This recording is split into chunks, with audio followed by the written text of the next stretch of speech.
আইন শৃঙ্খলা নিয়ে সন্তুষ্টির বিষয়টা জনগণ বলবে।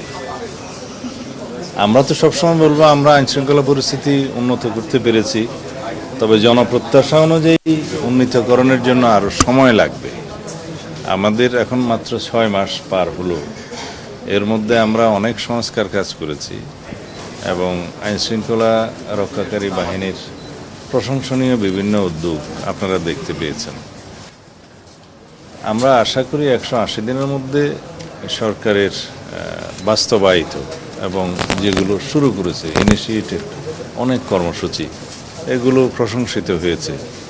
মাননীয় প্রধানমন্ত্রী নেতৃত্বে আমরা দুই একটি সংকটময় মুহূর্ত খুব সফলতার সাথে মোকাবিলা করেছি। যেমন মধ্যপ্রাচ্য একটা যুদ্ধ পরিস্থিতির কারণে জ্বালানি তেল এবং গ্যাসের সরবরাহ নিয়ে সারা বিশ্বে সংকট সৃষ্টি হয়েছিল, বাংলাদেশও তার বাইরে নয়।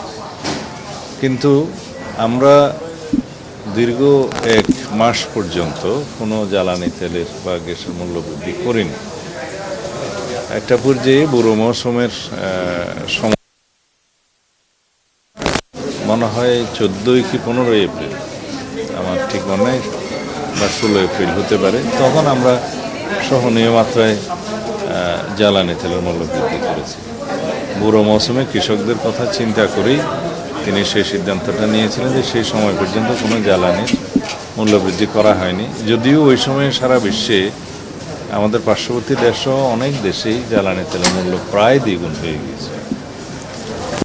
এরপরে আমাদের সময়ে রেখে যাওয়ার সমস্যা, আমরা ওভারনাইট এখানে ওভারকাম করতে পারিনি। তো এখন এই সমস্তগুলো সাকসেসফুলি আমরা মোকাবিলার চেষ্টা করছি এবং ভবিষ্যতে যাতে জ্বালানি নিরাপত্তা রাখা যায়, জ্বালানি তেলের সরবরাহ ঠিক রাখা যায় এবং আমরা মজুদ রাখতে পারি একটা সার্টেন সময়সীমা পর্যন্ত, সেই পরিকল্পনা আমরা নিচ্ছি। আপনারা ইতিমধ্যে লক্ষ্য করেছেন যে ভবিষ্যতে যাতে জ্বালানি এবং বিদ্যুতের কোনো সংকট না হয়, যেহেতু আমরা ব্যাপক বিনিয়োগ ইনভেস্টমেন্ট আহ্বান করছি সারা পৃথিবী থেকে এবং বাংলাদেশের আভ্যন্তরীণ বিনিয়োগ হবে ব্যবসা বাণিজ্য সার্কুলেশনের জন্য, উৎপাদনের জন্য জ্বালানি এবং তেলের সরবরাহটা প্রাইমারি এনার্জি, এটা গুরুত্বপূর্ণ ভূমিকা রাখে। সেই জন্যই আমরা পরিকল্পনাগুলো নিচ্ছি, আপনারা এটা প্রতিনিয়তই জানতে পারছেন। আমরা মাতারবাড়ি গভীর সমুদ্র বন্দর মাননীয় প্রধানমন্ত্রীর নেতৃত্বে ভিজিট করতে গিয়েছিলাম।